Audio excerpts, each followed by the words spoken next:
44 TV-ին շարունակում է աշխատանքը, տաղավարում այսօր իմ հյուրն է Դեմոկրատական այլընտրանք կուսակցության նախագահ քաղաքագետ Սուրեն Սուրենյանցը։ Բարև ձեզ, պարոն Սուրենյանց, շնորհակալ եմ այսօր ընկալվելու համար։ Ես եմ շնորհակալ։ Նիկոլ Փաշինյանը Ռուսաստանում է, հանդիպում է ունեցել նաև Ռուսաստանի Դաշնության նախագահի հետ։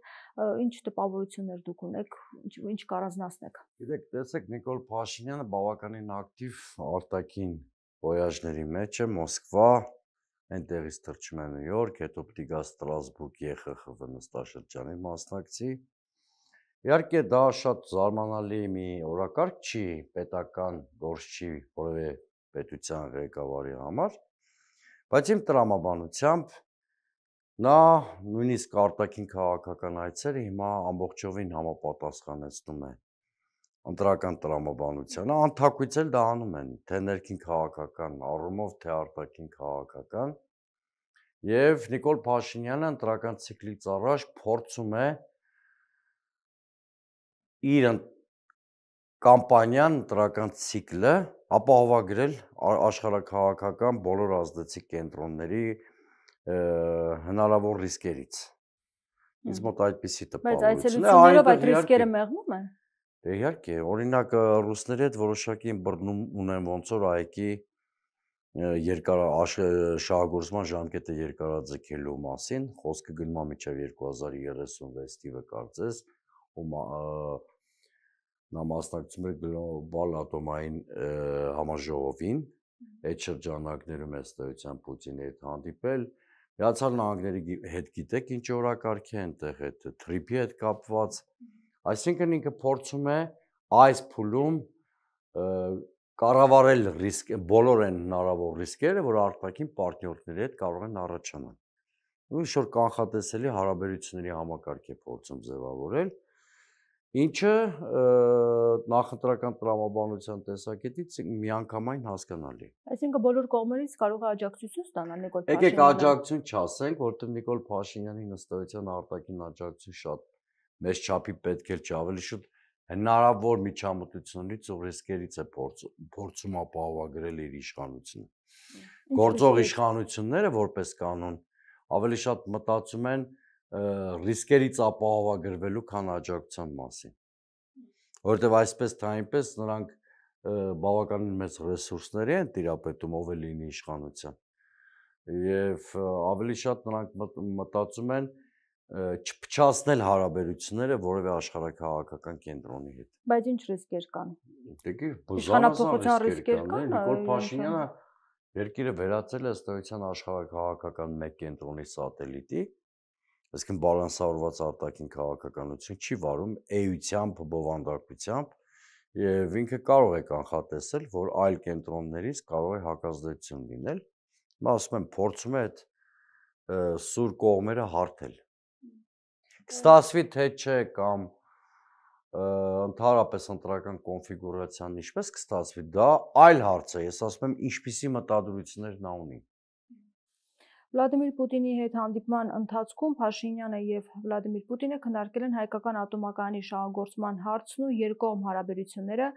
Հայաստանում երկար ժամանակ գործում է ատոմային էլեկտրակայանը, այն ապահովում է երկրի էլեկտրաէներգիայի 30%-ը։ Ամեն դեպքում դա լուրջ ցուցանիշ է։ Ռուս ատոմն այժմ աշխատում է այդ ԱԵԿ-ի գործունեության ժամկետի երկարաձգման ուղղությամբ, դրա համար ձեր ներկայությունը ֆորումի լիովին տրամաբանական է, նշել է Պուտինը։ Այսինքն դուք հաստատում եք իմ ասածը, նա փորձում է ինչ-որ հարցերում էլ կոմպրոմիսի գալ ռուսների հետ, իսկ ատոմակայանը ռուսների համար շատ կարևոր ռազմավարական նշանակություն ունի, չմոռանանք, որ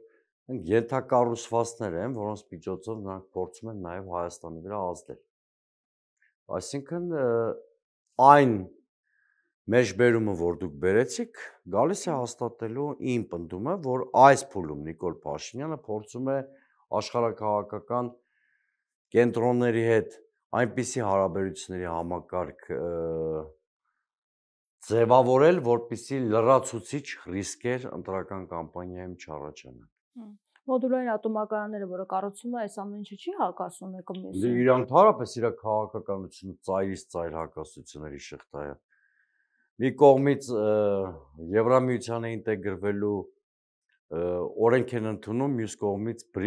Շանհայի կազմակերպության անդամակցելու դիմում են ներկայացնում։ Մի կողմից ցանկանում է Եվրամիության անդամ դառնալ, մյուս կողմից ասում է ԵԱՏՄ-ից դուրս գալու ցանկություն չունենք։ Նիկոլ Փաշինյանը ակնհայտորեն նրա ամբողջ քաղաքականությունը կոնտրաստային է, բայց եթե նայում ենք իր քայլերի տրամաբանությունը, նա ավելի շուտ երկիրը վերածել է արևմտյան ուժերի ֆորպոստի, այնուամենայնիվ կրկնում եմ, քանի որ որևէ առումով Նիկոլ Փաշինյանը մեծ վստահություն չունի իր պայմանավորվածությունների վրա, նա փորձում է աշխարհաքաղաքական բոլոր կենտրոնների հետ ինչ-որ հարաբերությունների բալանս պահել, որպեսզի ընտրական ցիկլում ապահովագրված լինի։ Իդեպ կառավարությունը տեղեկացնում է, որ Փաշինյանը մեկնել է Միացյալ Նահանգներ, Նյու Յորքում կմասնակցի ՄԱԿ-ի գլխավոր ասամբլեայի 80-րդ նստաշրջանի աշխատանքներին, ելույթ կունենա ՄԱԿ 8-րդ նստաշրջանի բարձրաստիճան հատվածում, այդ ընթացքում Նիկոլ Փաշինյանը հանդիպում կունենա ՄԱԿ-ի գլխավոր քարտուղարի հետ։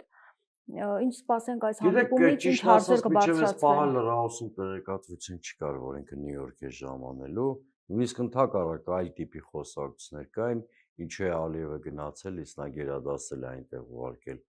Արգորստան Արարատ Միրզոյանին։ Իսկ կողմից չեմ կարծում այս կարգի այցերը սպոնտան կազմակերպվեն։ Չէր ներկայացվում, որ Կամ չէր ներկայացվում, կամ Նիկոլ Փաշինյանը մինչև վերջի պահը չի կողմնորոշվել մեկնի թե չէ, ըստ անհրաժեշտության գուցե որոշել է մեկնել, բայց հրավերը հաստատապես ավելի վաղ է ստացել։ Դե գիտեք, ՄԱԿ-ի գլխավոր ասամբլեայի նիստերը սովորաբար լավ առիթ են, որպեսզի այս կամ այն երկրի ղեկավար ներկայացնի իր պետության առաջնահերթությունները, այլ խնդիր է, թե ինչպիսի առաջնահերթություն կներկայացնի Նիկոլ Փաշինյանը, չնայած խիստ կանխատեսելի է, այլ խոսալու է խաղաղության օրակարգից, անշրջելի խաղաղությունից, որ իբրև թե հաստատվել է տարածաշրջանում։ Նախորդ ելույթն էլ որ ՄԱԿ-ում կար, այդպես շատ քննադատվեց, որ կարևոր ասել հիմա առավել եւս առիթ ունի այդպես խոսելու։ կրկին չէր խոսել, Վաշինգտոնից հետո ես կարծում եմ շատ մեծ նորություններ չենք լսելու, որովհետև ընդամենը մի շաբաթ առաջ իրենց կուսակցության համագումարներ մի քանի հարթակով ելույթներ ունեցավ համագումարում, հետո ասուլիս, առանձնապես նույնիսկ այդ շատ երկարաշունչ ելույթներում նոր բան չասեց։ Իսկ այդ համագումարից ինչ տպավորություններ ունեք։ Փաշինյանը անոնսեց իր հետագա անելիքները, 4-րդ հանրապետության մասին խոսեց, ասաց հանրակրվեներ կանենք ընտրություններից հետո։ Բացի այդ նաև տեսեք, այդ համագումարի ամենակարևոր ընդհանրապես վերջին մի 7-8 օրվա ընթացքում Նիկոլ Փաշինյանը ինչքան էլ որ մեծ հաշվով նոր բան չի ասել, սկանդալային մի քանի հայտարարության հեղինակ է դարձել։ Մեկ է 4-րդ հանրապետության թեզն է։ Ընդհանրապես հանրապետությունները թվակալելու կամ համարակալելու մշակույթ կա Ֆրանսիայում, դա պայմանավորված է որոշակի տրամաբանությամբ, այսինքն առաջի 3 հանրապետությունը օրինակ ֆրանսիական միապետությունների տապալման եւ հանրապետությունների ստեղծման մասին են։ Ֆրանսիական 4-րդ հանրապետությունը ստեղծվել է նացիստական օկուպացիայից հետո եւ 5-րդ հանրապետությունը արդեն կապված է կառավարման ուժեղ համակարգի նախագահական ուժեղ կառավարման ներդրման հետ եւ Դե Գոլի ուժեղ իշխանության հաստատման հետ։ Մինչեւ այսօր գործում է 5-րդ հանրապետությունը։ Հարավային Կորեայում ինչքան փոխում է սահմանադրությունը, այնքան հանրապետության թիվը փոխվում է, օրինակ հիմա 6-րդ սահմանադրության ընդունումից հետո իրենք ունեն 6-րդ հանրապետություն։ Գիտեք, 4-րդ հանրապետության խոսույթին կարելի էր փիլիսոփայորեն մոտենալ, նույնիսկ պատմագիտական կամ քաղաքական դիսկուրս ունենալ այդ հարցի շուրջ, եթե դա չստեղծվեր 3-րդ հանրապետության ուրացման գնով։ Այսինքն էվոլյուցիոն զարգացման հետևանք լիներ, ոչ թե մեր պետականության քաղաքական եւ քաղաքակրթական ինքնության ոչնչացման հաշվին ձևավորեր։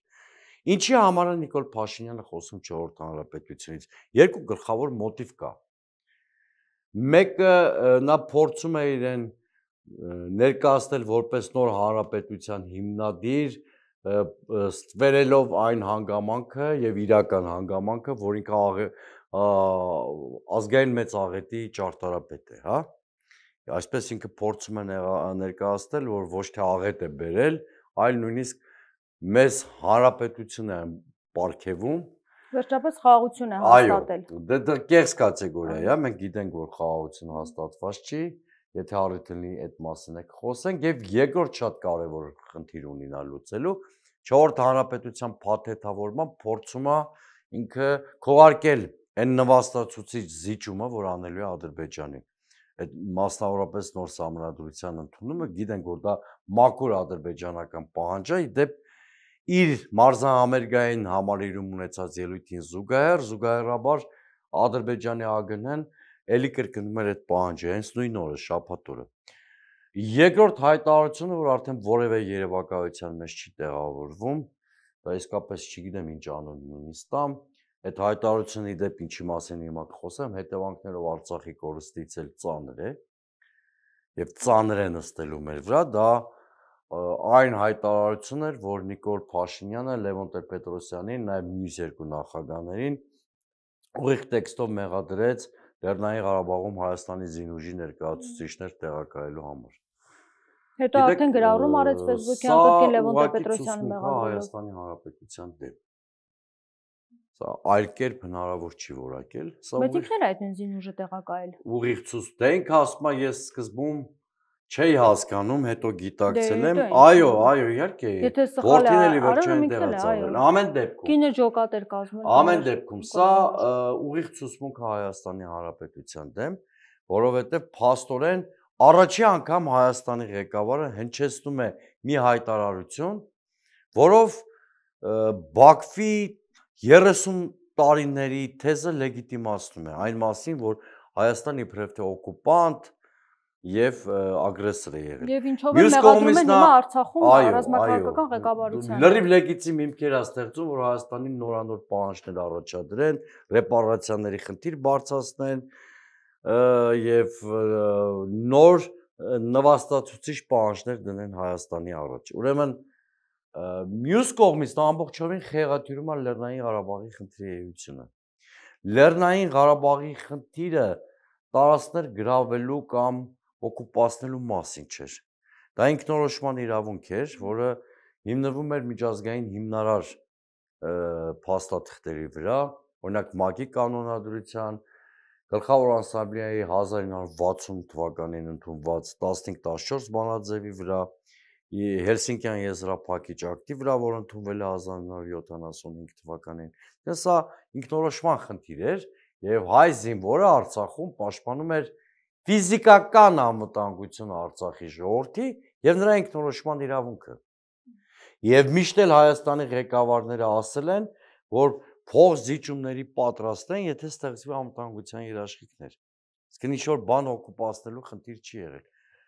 Շատ ծանր տպավորություն եմ ես ստացել այդ հայտարարությունից, ասում եմ ինքը նպատակը ո՞րն էր, բացատրություն ունեք դուք այդ հայտարարության։ Գիտեք, դժվար է այդպես բացատրություն գտնել, որովհետև համաշխարհային պատմության մեջ ճիշտ ասած ես նման նախադեպ չեմ հիշում, որ պետության ղեկավարը իր երկրի դեմ ցուցմունք տա։ Հիմա դժվարանում եմ ռացիոնալ որևէ մոտիվ գտնել, էլի տեղավորեք դա Ադրբեջանի ինչ-որ պահանջներ կատարելու համար նախապայմաններ ստեղծելու տրամաբանության մեջ եւ տեղավորեք նրա մեջ, որ նա այդ 4-րդ հանրապետության թեզը պիտի տենց առաջ տանի առանձնահատուկ ձևով տարբերվող նախորդներից եւ այլն եւ այլն։ Նիկոլ Փաշինյանը փորձում է փոխել մեր ժողովրդի ինքնությունը։ Բառախաղ չստացվի, բայց մենք մի հատ շատ վտանգավոր փակուղու մեջ ենք հայտնվել։ Ժողովուրդը չկարողացավ փոխել կամ չի կարողանում փոխել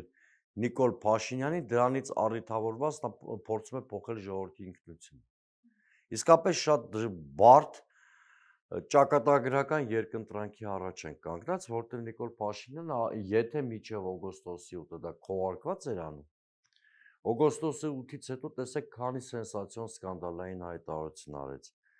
Այս վերջին ինչի մասին խոսում էինք, օգոստոսի 23-ին ըստ էության Խոստովանես, որ գիտակցաբար է գնացել Արցախի կործանմանը։ Խոսեց 4-րդ հանրապետության մասին եւ դա հռչակեց որպես ԿՊ առաջնահերթություն, հետո պարզա որ պարտադրելու են դա մի ամբողջ ժողովրդին, որում դա տոտալիտար կառավարման ձև է։ Ես ուշում եմ հիշեցնել, որ նաև իրական Հայաստանի գեղագիտության լոկացիայի եւ զարգացման ինչ-որ ծրագիր են մշակել, որը մշակույթը, կրթությունը, արվեստը պետական վերահսկողության տակ վերցնելու անթակույց փորձ է։ Գնես ամբողջը Իդեպ ներողություն թատերական ներկայացման հետ կապված, երբ որ Փաշինյանը միջամտեց, դա այդ պահին խոսվեց, մոռացվեց, բայց իրականում դա Փաշինյանի քաղաքականությունն է, այսինքն այստեղ խնդիրը ոչ թե այն էր, որ ինքը դեմ էր այդ ներկայացման ժամանակ ասված մտքին, այլ առհասարակ ինքը միջամտեց, այսինքն դա հետագա զարգացում է ունենալու, գործողություններ է ունենալու, այսինքն քարոզչություն է նա ուզում իրականացնել։ Հիմա մտել է Խրուշչովի դերի մեջ, այդ Ցիլոն ընդհանրապես ոչաբանությունը նման բան սովետական շրջանում եղել է Խրուշչովի իշխանության տարիներին, դες գրեիք միջամտություն մշակույթին։ Դե հիմա սպասենք, երբ Գորբաչովի խալը հայտնվելու ճակատին, ըստ երևույթին, որովհետև մենք ոնց նայում ենք Նիկոլ Փաշինյանի հետ կարծես թե սովետոլոգ է աշխատում եւ նրա մոտ հետաքրքիր էվոլյուցիա է Լենինի կեպի, հետո Խրուշչովի ցիլո, այդ հակու կապը նաև որոշակի բովանդակություն հաղորդում նրա գործողությանը եւ որպես արդյունք հայտնվելու է նա Գորբաչովի դերում, որը պետության կործանման հետ ուղղակի ասոցացվում մեր հասարակության մեծ մասի գիտակցության մեջ։ Գիտեք, միայն տոտալիտար երկրներում են ինչ-որ գաղափարախոսություն պարտադրում հասարակությանը։ Դեմոկրատիաների պարագաներում հենց գաղափարախոսությունների ու արժեհամակարգերի մրցակցությունն է դեմոկրատիան։ Հասկանում եք, Նիկոլ Փաշինյանը գլխավոր աղբահավաքն է երկրի, գլխավոր դրամատուրգն է, մեր հոգևոր գուրուն է, իսկն հոգևոր հայրն է, եւ փորձում է ասենք մի Հուդայի միջոցով գծորդ ունենալ Էշմիածնում։ Այսինքն ինքը բոլոր ոլորտներում իրան վերապահում է բացարձակ իշխանություն։ Մենք մոտենում ենք տոտալիտարիզմի շատ վտանգավոր Եվ որ ենք հասնելու։ Եթե ամեն ինչ համապատասխանեցնում է Փաշինյանը իրական Հայաստանին, այս դեպքում ինչ է լինելու։ Նախարարած Սարի հետ կապված մենք տեսանք ինչ։ Մենք վերածվելու ենք ադրբեջանական վասալիտետի, որտեղ օրինակ դուք կարող եք պատկերացնել, ես վստահեցնում եմ ձեզ, այն հայտարարությունը, որ մեր զինուժի Արցախի տարածքում գտնվելու մասին ինքը արեց, ես նույնիսկ կասկածում եմ Ադրբեջանի որևէ ֆորմալ դեսպան այդ նման հայտարարություն արել է, թե ոչ։ Ես ձեր հաղորդումներում ասում եմ, չէ՞, ինքը աշճանաբար վերածվում Ադրբեջանի դեսպանի Հայաստանում։ Ասում եմ, ԿՊ չկա, կա Ենի Ադրբեջանի։ Հիմա այսպես որ շարունակվի, նաև խմբագրելու ենք գրականությունը մեր մշակույթը, որովհետև Արևմտյան Հայաստանի մասին հիշատակումներ կա, Արադ Սարի մասին։ Տեսեք, զինանշանի փոփոխության հետ միանշանակ ներկայացվել է։ Ընդ որում Արարատ Սարի պատկերը մեր խորհրդանիշների վրա երբևէ պահանջատիրություն չի ենթադրել։ Դա քաղաքակրթական հիշողության, մշակութային ժառանգության եւ մեր ինքնության խորհրդանիշ է, նաեւ բիբլիական խորհրդանիշ է։ Ես վստահել չեմ, որ Թուրքիայից են նման պահանջ դրել Հայաստանի առաջ։ Էսի էլի են պատմության հետ գործ ունենք, որ ինքը փորձում է շողոքորթել Թուրքիային, կարծելով, որ եթե ինքը նման ընդառաջ քայլեր անի, ավելի բարի կվերաբերվեն թուրքերը իր հետ կամ ավելի սիրալիր կգտնվեն։ Ինքը չի հասկացել, որ Մոսկվան արդյունքներին չի հավատում արտահայտությունը շատ ավելի տիպիկ եւ տեղին է այս դեպքում Անկարայի համար։ Ինքը նույն ձևի կործանեց Արցախը։ Անշուշտ ձեզ հարցազրույց տված ԿՊԱ-ականներից էլ 2022-23 թվականներին նա անհեթեթ եւ հիմար արտահայտություն լսած կլինեք, որ բա ի՞նչ է հո Արցախի համար Զանգեզուրի չենք զոհաբերելու։ Այսինքն իրանք թիմով բանով կարծում էին, որ եթե իրանք փուռը տան Արցախը, օրակարգից դուրս կգա Զանգեզուրի միջանցքը։ Ինչպես տեսանք, Զանգեզուրի միջանցքը Արցախի կորստից հետո առհասարակ օրակարգից դուրս չեկավ։ Ընդհակառակը մենք կորցրեցինք մեր հաղթաթուղթը ու ավելի գրգռեցինք Ադրբեջանի ախորժակը։ Այսինքն այսպեսին է Նիկոլ Փաշինյանը։ Շատ հաճախ ինքը ադրբեջանական եւ թուրքական պահանջներից եւ նախապայմաններից ավելին է անում, կարծելով, որ եթե զիջելու մեջ ջանասիրություն ցուցաբերի, իրան ավելի լավ աշտով կնային։ Շանս այստեղ մի տրամաբանություն կա, գուցե իր իշխանության իսկապես լավ աշտով են նայում։ Բայց ստացվում է, որ իր իշխանությունը ինքը պահպանում է մեր ազգային եւ պետական շահերի հաշվին։ Հիմա այս նույն տրամաբանությամբ պաշտպանական բյուջեում 15%-ով կրճատումներ անում Փաշինյանը։ Շատ հետաքրքիր թեմա է առաջ տանում, որտեղ Ադրբեջանի պաշտպանական բյուջեն ավելացել է։ Տեսեք, նույնիսկ երեք ՄԱԿ-ի գլխավոր ասամբլեայի ելույթում նման հեղինակավոր թիվ 1 հարթակից, նույնիսկ Թրամփի ներկայությամբ Ալիևը չզլացավ Զանգեզուրի միջանցք արտահայտությունը օգտագործել։ Ամեն օր Ադրբեջանից մեզ հիշեցնում են, որ խաղաղության պայմանագիր չի ստորագրվելու, քանի դեռ մենք մեր տնային առաջադրանքը չենք կատարել, դրա տակ իրենք հասկանում են անպատճառ սահմանադրության փոփոխությունը։ Ամեն օր Անկարայից կամ ամեն առիթով Անկարայից մեզ հիշեցնում են, որ մոռանանք էական առաջընթացի հայ-թուրքական հարաբերություններում, քանի դեռ կարգավորված չեն Ադրբեջանի եւ Հայաստանի հարաբերությունները, այս դեպքում հասկանանք, քանի դեռ Հայաստանը միջև վերջ չի կատարել Ադրբեջանի պահանջները։ Այսինքն պարզ է, չէ՞, ընդհանուր Հայաստանը ապաշրջափակված չի, դրան գումարեք, մեր գերիները շարունակում են մնալ ադրբեջանական բանտերում, այսինքն ընդհանուր համատեքստը խոսում է այն մասին, որ ինստիտուցիոնալ խաղաղություն հաստատված չի։ Ավելին, քանի որ տեղը եկավ, ասեմ, թրիփ կոչվածը իրականում աշխարհաքաղաքական ականն է խաղաղության գործընթացի տակ, որովհետև խաղաղություն չի կարող հաստատվել, եթե աշխարհաքաղաքական բալանսը չի պահպանվում։ Իսկ թրիփը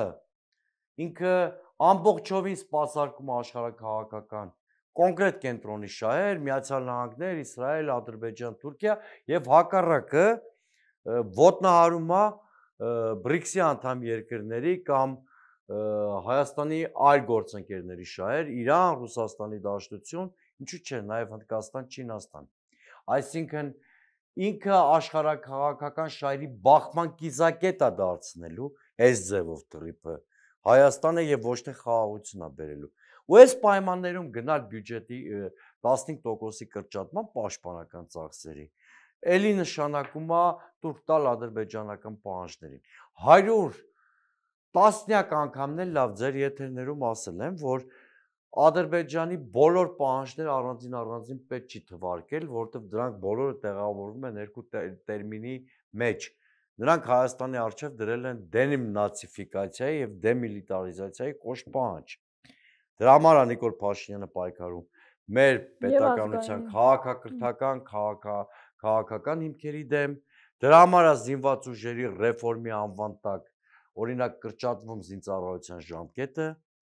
իհարկե տեղ նաև իր անտրական հաշվարկները կան։ Հիմա շուտով Թոշակն էլ այդ նույն պատճառը կբարձրացնի, բայց հիմա բանակից խոսենք։ Գիտեք, խնդիր չի, կարող է հաշվարկները արվի, իսկապես մեզ ձեռնտու լինի, որ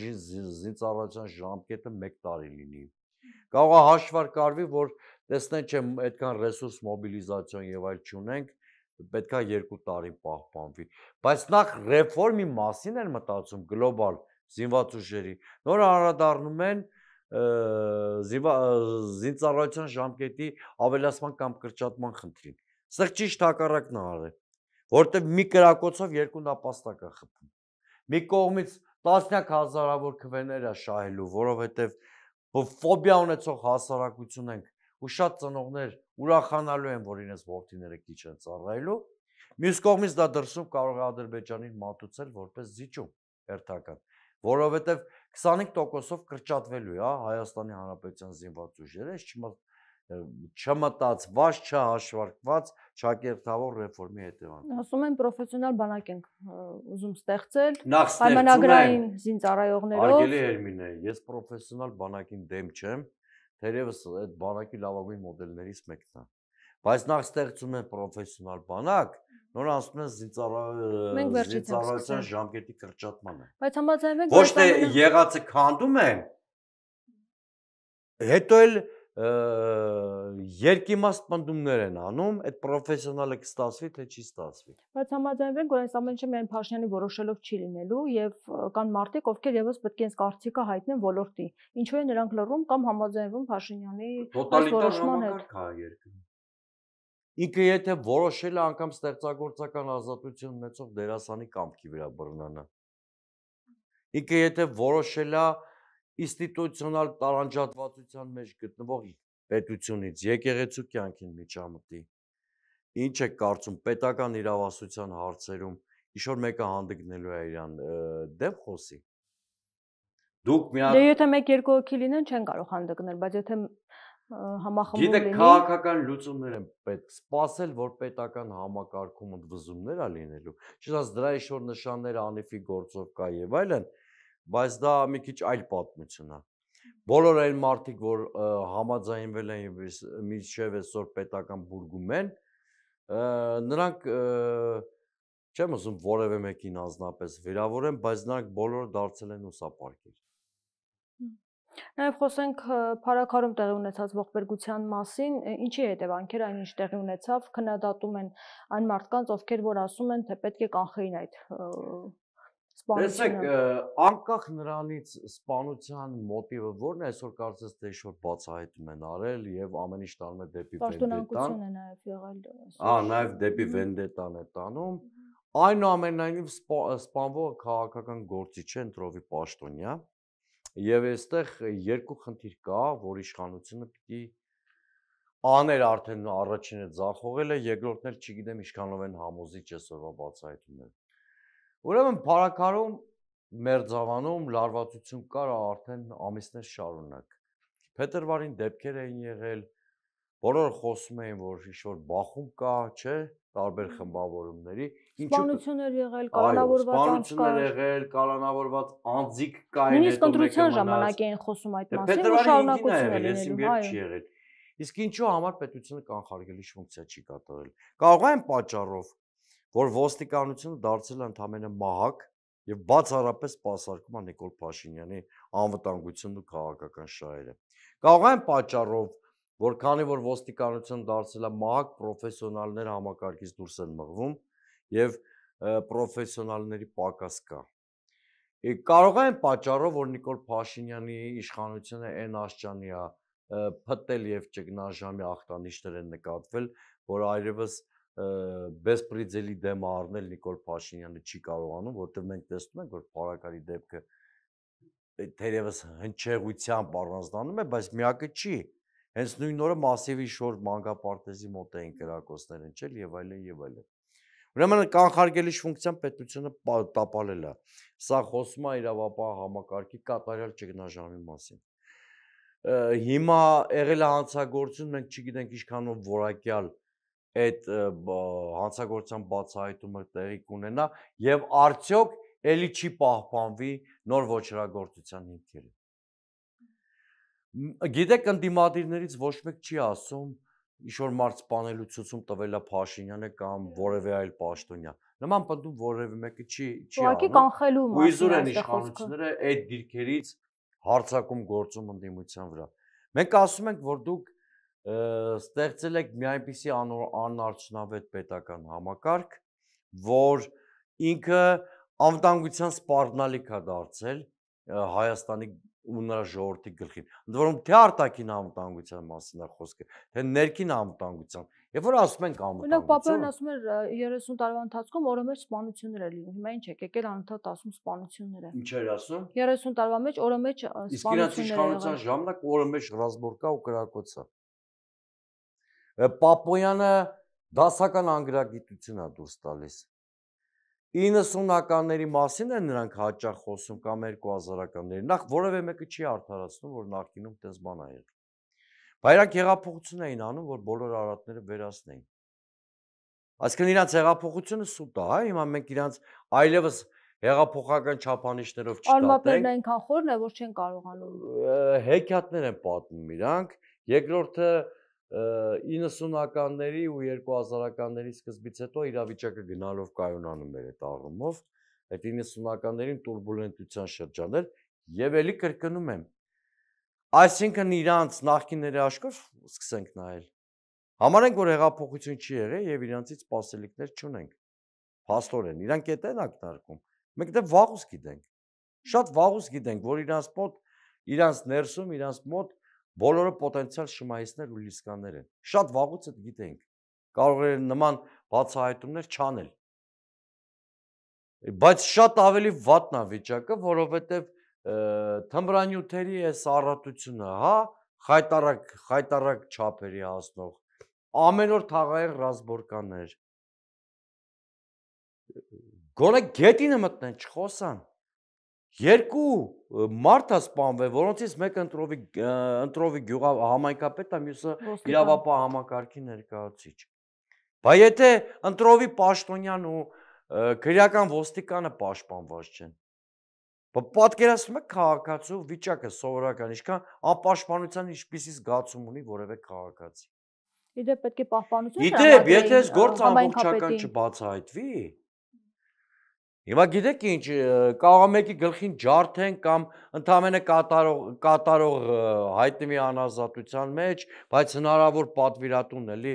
ժողովրդական լեզվով ասած հովին լրվի իր համար, մինչև նոր հանցագործության ականատես կլինենք, եթե ամբողջովին հանցագործությունը չբացահայտվի, հասարակությունը ինչ էլ ուզի կարող է կասկածել, ցանկացած կասկած կարող է լեգիտիմ համարվել։ Իսկ պահպանություն չպետք է տրվեր համայնքապետին, կարծում եք, եթե գիտենք, եթե Մերձավանում այդպիսի դեպք ա եղել, մանավանդ ինչքան հասկացա այդ Մերձավանի դեպքերից հետո սկզբում ազատազրկվել, հետո տնային կալանքի ռեժիմի է տարվել համայնքապետի եղբայրը, բայց եթե նման խնդիրներ կան, պետության կանխարգելիչ ֆունկցիայի մեջ մտնում է եւ այդ ձեր ասած անվտանգությունը ապահովելը եւ իշոր օպերատիվ եւ այլ գործողություններով նոր հանցագործության կանխումը։ Փաստորեն մարդիկ տեղեկացված էին եղել, իրավասու պաշտոնյաներ։ Եվ հանգիստ նստել նայել են, թե Սիցիլիայի Սերիայի հաջորդ ներկայացումը երբ է լինելու։ Գիտեք, անգործությունն էլ է հանցագործություն։ Բայց մեր հարկերի հաշվին ռոճիկ են ստանում։ Մեր հարկերի հաշվին թարմացնում են ավտոպարկերը իրանց սպասարկող, օպերատիվ ծառայությունների վրա ես ինչքան գումար է ծախսվում, թե օպերատիվ ծառայությունների միակ խնդիրը Բարսաշյան մի քանի պաշտոնյայի անվտանգությունը ապահովելն է, եւ մնացած իրենց անգործությամբ իրենք բեսպրիձել են խթանում, ինչի դրսևորումը տեսանք Փարաքարում Մերձավանում։ Իհարկե ցավակցում եմ Վալոդյա Գրիգորյանի հարազատներին, նաև ոստիկանի հարազատներին, նրանց համբերություն եմ մաղթում, սա իսկապես այդ կենցաղապետության կամ 4-րդ հանրապետության շատ խորհրդանշական մեկնարկ էր։ Այդպիսին է այն Հայաստանը, որի ազգային ողնաշարը կոդրված է, որտեղ բեսպրիձելն ու լրբությունն են որոշում հարաբերությունները։ Շնորհակալ եմ զրույցի համար։ Շնորհակալ։ Զրուցակիցս Դեմոկրատական այլընտրանք կուսակցության նախագահ քաղաքագետ Սուրեն Սուրենյանցն էր։ Շարունակեք մեզ հետևել, կհանդիպենք։